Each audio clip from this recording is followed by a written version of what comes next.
अगर आप किसी भी कॉम्पिटिटिव एग्जाम क्रैक करने की बात करेंगे, या as a matter of fact इस केस में हम नीट एग्जाम क्रैक करने की बात करेंगे, तो सबसे पहला जो बैरियर बच्चों ने फेस किया था पिछले कुछ सालों में, जो गलतियां उन्होंने की थी, वो था उनका सिलेबस कंप्लीशन का टाइमलाइन मार्च तक खिंच गया था, और कुछ लोगों का तो मार्च के बियॉन्ड भी चला गया था।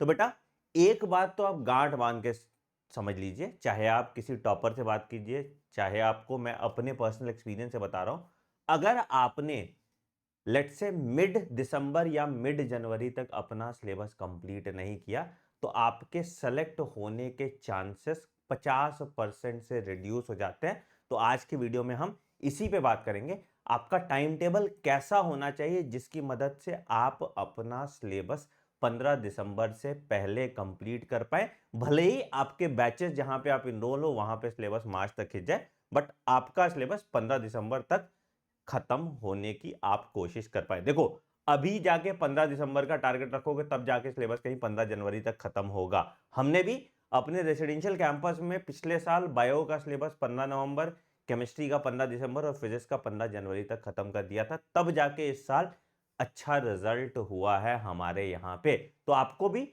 वही प्लान मैं पूरा बताने वाला हूं जिसको आपको फॉलो करना है। सबसे पहला, देखो ये वीडियो स्ट्रिक्टली ड्रॉपर्स के लिए है, तो मैं उनके पॉइंट ऑफ व्यू से ही बात करूंगा। सबसे पहले बेटा देखो, आप अगर ड्रॉपर हो तो आपको सबसे पहला चीज देखना है आपके अभी करंट मार्क्स का रेंज क्या है। ठीक है, कितने मार्क्स आ रहे हैं। अब तो आपका स्कोर कार्ड आ गया, स्कोर कार्ड एज इन मतलब आपका ओएमआर कॉपी आ गया, आंसर की आ गया, तो आपको मार्क्स का रेंज पता है। ठीक है, अब मान लो कि तुम लेस देन 400 मार्क्स स्कोर कर रहे हो। ठीक है, तो आपके लिए स्ट्रैटेजी बिल्कुल डिफरेंट होगी। बट वही आप ग्रेटर देन 400 मार्क्स स्कोर कर रहे हैं, तो आपकी स्ट्रैटेजी पूरी बदल जानी है। कैसे, मैं पहले बताता हूं आपको। तो सपोज मान लो कि अगर आप ग्रेटर देन 400 मार्क्स स्कोर कर रहे हैं, तो सबसे पहले आपको एक काम करना चाहिए कि आपको लाइव क्लास नहीं देखनी चाहिए। ठीक है, आप सबसे पहले से नो टू लाइव क्लास, क्योंकि आपका टाइम वेस्ट होगा इसमें। अच्छा सर, तो मैं क्या करूं, मैं कोई बैच नहीं लूं, मैं सिर्फ ऐसे शांति से बैठ जाऊं? नहीं सर, आप क्या करेंगे, आप एक सिलेबस ट्रैकर बनाएंगे। क्या करेंगे, सिलेबस ट्रैकर बनाएंगे। ठीक है, जहां पे आप उसको फिल करना स्टार्ट करेंगे कि मान लो कि कोई एक टॉपिक है, लेट्स से एक चैप्टर 1 है मान लो। ठीक है, चैप्टर 1 का मेरे पास टॉपिक 1 है, टॉपिक 2 है, टॉपिक 3 है, टॉपिक 4। ठीक है, अब मैं देखूंगा इस टॉपिक 1 को क्या मुझे अच्छे से आता है। अच्छा, कैसे देखूंगा, मैं अपने मन से ज्यूम कर लूंगा कि टॉपिक 1 मुझे आता नहीं, मैं इस टॉपिक 1 के टॉपिक वाइज क्वेश्चन करूंगा।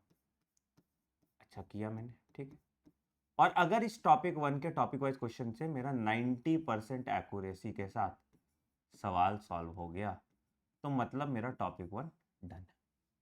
ठीक है, अगर कम है तो मैं क्या करूंगा, उसके फिर थ्योरी देखूंगा सिर्फ उस सब टॉपिक का, और उसके बाद फिर से मैं टॉपिक वाइज क्वेश्चन प्रैक्टिस करूंगा।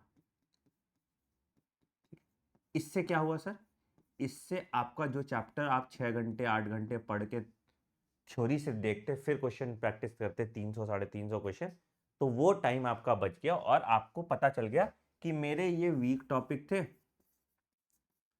जिसका मुझे थ्योरी देखना है, और मेरे ये स्ट्रॉन्ग टॉपिक थे जिसकी मैंने प्रैक्टिस कर ली, और मेरा काम इसी तरह से होता गया। मैं पहले टॉपिक वाइज क्वेश्चन करूंगा, फिर मैं चैप्टर वाइज टेस्ट दूंगा, और उसके बाद फिर मैं जब पूरा सिलेबस मेरा कंप्लीट हो जाएगा तब मैं क्या करूंगा, फुल सिलेबस टेस्ट देना स्टार्ट कर दूंगा। ठीक है, तो आपको अभी सबसे पहले जो फोकस होना चाहिए वो एक अच्छी किताब खरीदिए जहां पे आप टॉपिक वाइज क्वेश्चन कर पाए। ठीक है, अब मान लो कि कल मेरे बैच में पढ़ाया जा रहा है मोल कॉन्सेप्ट, तो मैं एक दिन पहले टॉपिक वाइज क्वेश्चन करके देख लूंगा मोल कॉन्सेप्ट। अगर मुझे आता है तो मैं आगे बढ़ जाऊंगा, मैं उसके चक्कर में नहीं रहूंगा। ठीक है, और अगेन बोलोगे सर मेरे बैच में जब पढ़ाया ही नहीं जाएगा तो मैं कैसे करूंगा? बेटा हमेशा ओल्ड लेक्चर्स, या तो आपके पेड बैच जहां भी आप पढ़ते हो वहां पे ओल्ड लेक्चर्स है। ठीक है, या तुमको यूट्यूब पे सब कुछ मिल जाता है भाई, है ना, ठीक है, या तो तुमको यूट्यूब पे आप इसको कर लो, ठीक है। तो यहां से तुम्हारा पूरा सिलेबस कंप्लीट हो जाएगा एंड बाय 15 नवंबर तुम्हारा ये पूरा कंप्लीट हो जाएगा, ठीक है, सिलेबस कंप्लीट हो जाएगा, ठीक है। अच्छा, अब इसमें क्या है कि बहुत ऐसे बच्चे होंगे कि जो बोलेंगे हाँ सर ठीक है, ये बायो के लिए तो ठीक है, केमिस्ट्री के लिए ठीक है, बट फिजिक्स तो मुझे बिल्कुल नहीं आती, तो फिजिक्स में तो मुझे अच्छे से करना पड़ेगा ना। बिल्कुल सही है, कर लो, क्या दिक्कत है ना। तो आप ये भी कर सकते हैं कि आप बायो और केमिस्ट्री, जैसे लेट से कोई बच्चा ऐसे 400 मार्क्स है, उन्होंने अच्छा किया बायो केमिस्ट्री, फिजिक्स एकदम नील बटे से नाटा है, तो आप क्या करो कि बायो और केमिस्ट्री इस स्ट्रैटेजी से कर लो, ठीक है। और फिजिक्स जो है आप पूरी क्लास लगा लो थ्योरी की, तो भी तुम्हारा सोचो कितना टाइम बच जाएगा, है ना। मान लो कि फिजिक्स का सिलेबस तो 15 नवंबर के बदले 15 जनवरी तक खत्म होगा, क्या दिक्कत है, एक ही सब्जेक्ट बच रहा है ना। तो इस तरह से आप बहुत अच्छा स्कोर कर पाएंगे। और इसका एक और सॉल्यूशन मैं आपको देता हूं बेटा, अगर आपको लेट से प्रैक्टिस करने का कहीं कोई सोर्स नहीं है, या आपको नहीं पता है कि आपका टू डू लिस्ट कैसा होना चाहिए, तो फिजिक्स केमिस्ट्री और बायोलॉजी के लिए हमने बैच लॉन्च किया जिसका नाम है नीट 2026 हो गया ना, तो अभ्यास बैच, ठीक है। कहाँ पे मिलेगा सर, आप मेरे वेबसाइट साइटॉन.इन पे चले जाएंगे, ठीक है, मैं दिखा देता हूँ आपको। आप मेरे वेबसाइट साइटॉन.इन पे चले जाएंगे और वहाँ पे आपको देखने को मिल जाएगा नीट 2026 का अभ्यास बैच। मैं आपको दिखा देता हूँ, तो ये साइटॉन.इन वेबसाइट है। आपने मेन पेज पे गए, नीट यूजी सेलेक्ट किया, यहाँ पे फिर आप गए एक्सप्लोर कोर्सेज में, गए एक्सप्लोर कोर्सेज में आपने देखा, तो यहाँ पे आपको नीट अभ्यास दिखा, नीट अभ्यास पे आप क्लिक करेंगे और यहाँ से आप बाय नाउ पे क्लिक करेंगे और उसके बाद आप यहाँ पे नीट 100 कूपन कोड डालेंगे, जिससे आपका ये जो कोर्स है 3999 का हो जाएगा, ठीक है। जहाँ पे हम 40,000 क्वेश्चन प्रैक्टिस करेंगे, तो मतलब टेक्निकली समझो तुम्हारा ओवरऑल पूरा सिलेबस का रिवीजन हो जाएगा सिर्फ और सिर्फ 3999 रुपीज, और तुमको आइडिया रहेगा कि तुम्हारे कौन से टॉपिक वीक है, तुम्हारे कौन से टॉपिक स्ट्रॉन्ग है, ठीक है। ये तो हो गई उन बच्चों की बात जिन्होंने 400 से ज्यादा नंबर लाए, ठीक है। अच्छा, अब जो बच्चे मान लो कि 400 से कम नंबर ला रहे हैं या जीरो लेवल पे एज अ मैटर होता है, वो बच्चे कैसे करेंगे, मैं लास्ट में आपको पूरा टाइम टेबल ही बताने वाला हूँ, ठीक है। वो क्या करेंगे सर, तो अगर मान लो कि मेरा स्कोर लो आ रहा है और मैं या जीरो लेवल से स्टार्ट कर रहा हूं, आपके पास कुछ सॉल्यूशन तो है क्या सर, बताता हूं। चलिए, मान लिया कि आपने फिजिक्स की आपको दिक्कत थी, फिजिक्स आपने कोई भी जो कोर्स लिया था वहां से आपने कंप्लीट किया, ठीक है, सेम पेज पे, जो कोर्स का सेम पेज था वो सेम पेज पे आपने कंप्लीट करना स्टार्ट कर दिया, ठीक है। फिजिकल केमिस्ट्री भी आपने या ऑर्गेनिक केमिस्ट्री भी आपने सेम पेज पे पढ़ना स्टार्ट किया और कर रहे हैं आप कंप्लीट, ठीक है, आप इसको लाइव कर रहे हैं, ठीक है। बट बायो में तो आप यहां भी तिकड़म यूज कर सकते हैं, कैसे सर, मैं बताता हूं। देखो, बायोलॉजी में हम थोड़ा हवा बना देते हैं, बट बायोलॉजी के लगभग, मैं चैप्टर्स के नाम बता देता हूँ, ऐसे कुछ चैप्टर्स हैं जिसमें आपको टीचर की ज़रूरत नहीं है। ऑनेस्टली बताता हूँ मैं, अगर आप मल्टीपल टाइम्स खुद से उसको पढ़ लेते हैं और रिवाइज कर लेते हैं, तो टीचर से कम टाइम में आप वो चैप्टर खत्म करेंगे। जैसे लिविंग वर्ल्ड, ठीक है, biological classification, plant kingdom, animal kingdom, बोलोगे एनिमल किंगडम में टीचर नेमोनिक्स बता देगा, प्लांट मॉर्फोलॉजी, प्लांट एनाटमी, ठीक है। फिर उसके बाद तुम आ जाओगे प्लांट ग्रोथ एंड डेवलपमेंट, कौन सा नंबर होता है, ठीक है, प्लांट ग्रोथ एंड डेवलपमेंट, ठीक है। तो ये जैसे चैप्टर्स क्लास 11 के हो गए, जिसको आप अपने पेज पे कर सकते हो, ज़रूरत नहीं है आपको किसी टीचर की, ठीक है। 12th में तुम आ जाओगे तो sexual reproduction in farming plant, ठीक है। उसके बाद तुम आ जाओगे माइक्रोब्स इन ह्यूमन वेलफेयर, ठीक है।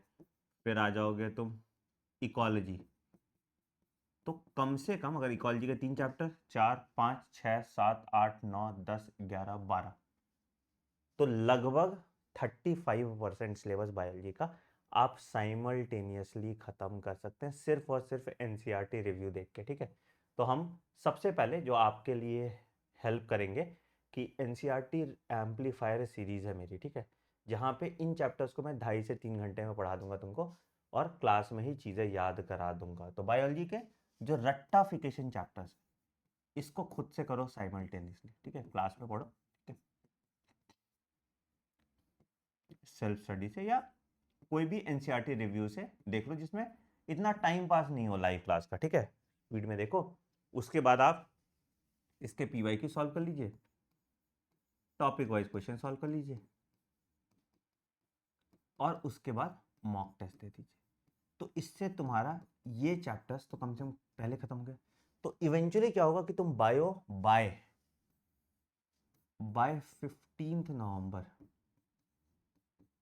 आप बायो कंप्लीट कर लेंगे, ठीक है। सेम आप यहां इनऑर्गेनिक केमिस्ट्री को साथ के साथ करते जाओ।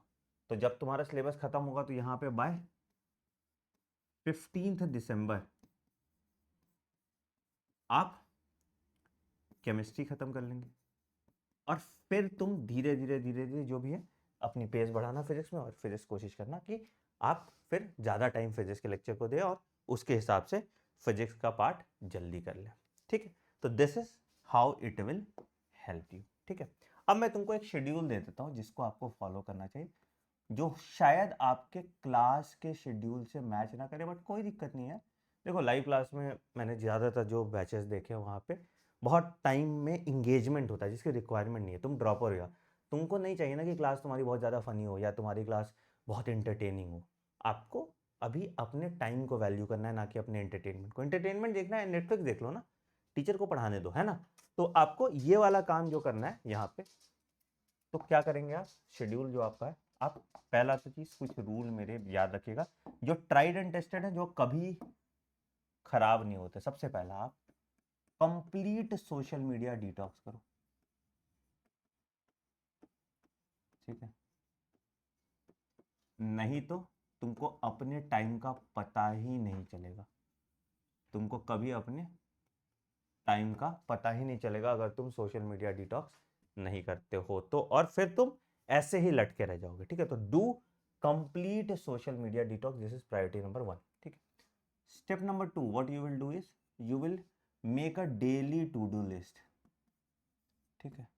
क्या करना है मुझे, ये मेरा आज का टारगेट होना चाहिए। अगर तुमको कस्टम टू डू लिस्ट मेरे से चाहिए तो मैं टेलीग्राम चैनल t.me/anandmani001 पे वो शेयर कर दूंगा आपके साथ, ठीक है। इस टू डू लिस्ट से क्या फायदा होता है कि तुमको पूरे दिन का पता है कि ये मेरा टारगेट है, और चाहे कितना भी टाइम हो जाए, जब तक मैं ये टारगेट पूरा नहीं करूंगा मैं नहीं सोऊंगा, और कोई भी एक्सक्यूज हो जाए मैं इसको प्रोक्रेस्टिनेट नहीं करूंगा, ठीक है। तीसरा, दिन में सोना बंद करो। पावर नैप के चक्कर में ना तुम्हारा बैंड बच जाता है। या तो लाइब्रेरी चले जाओ या गो टू लाइब्रेरी, क्योंकि घर में बैठे बैठे बिस्तर के पास नहीं होता पढ़ाई, ये मैंने देखा है। आधे घंटे सो लेते, 1 घंटे सो। मैं बताता हूँ, आज एग्जांपल देता हूँ। मैं आज ऑफिस नहीं गया, ठीक है, मैं दिन में मस्त खराटे मार के सोया, मेरा प्रोडक्टिविटी गया तेल लेने, है ना। तो वही दिक्कत आता है। तो ये चीज़ हमने देखा है बच्चों के साथ। आप चाहे कितना भी सेल्फ अवेयर हो, ये गलतियां आप कर देते हो। तो दिन में बिल्कुल नहीं सोना है, ठीक है। अब शेड्यूल कैसे डिवाइड होगा आपका वो समझा देता हूँ मैं आपको। तो जैसे आप मान लो कि 6:30 AM wake up early, 6:30 to 7 AM आप उठ जाइए, ठीक ठीक है। कुछ हेवी ब्रेकफास्ट लीजिए,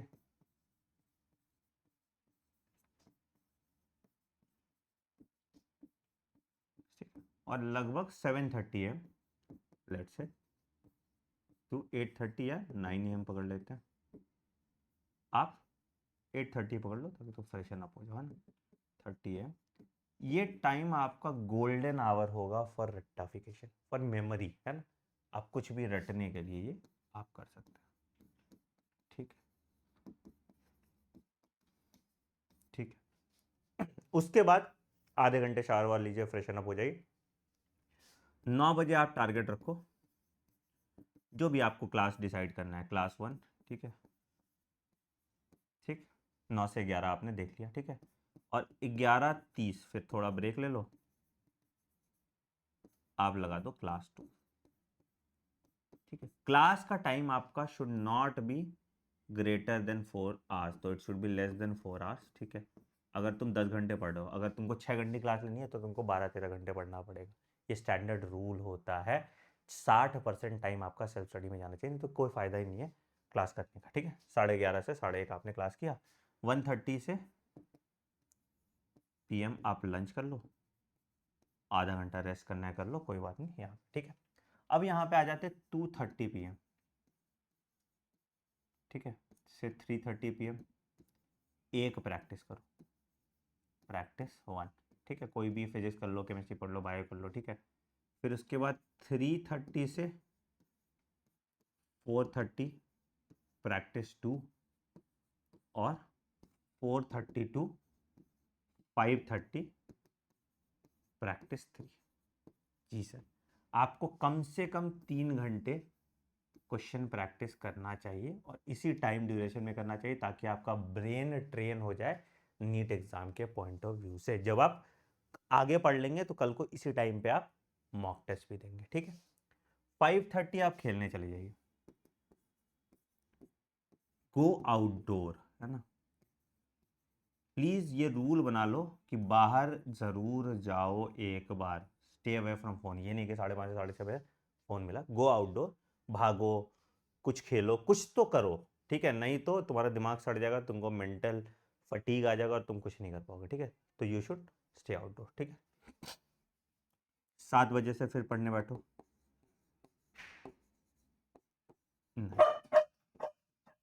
ये जो है आपका, मेरा डॉग भी अप्रूव कर रहा है तुम्हारा टाइम टेबल, ठीक है।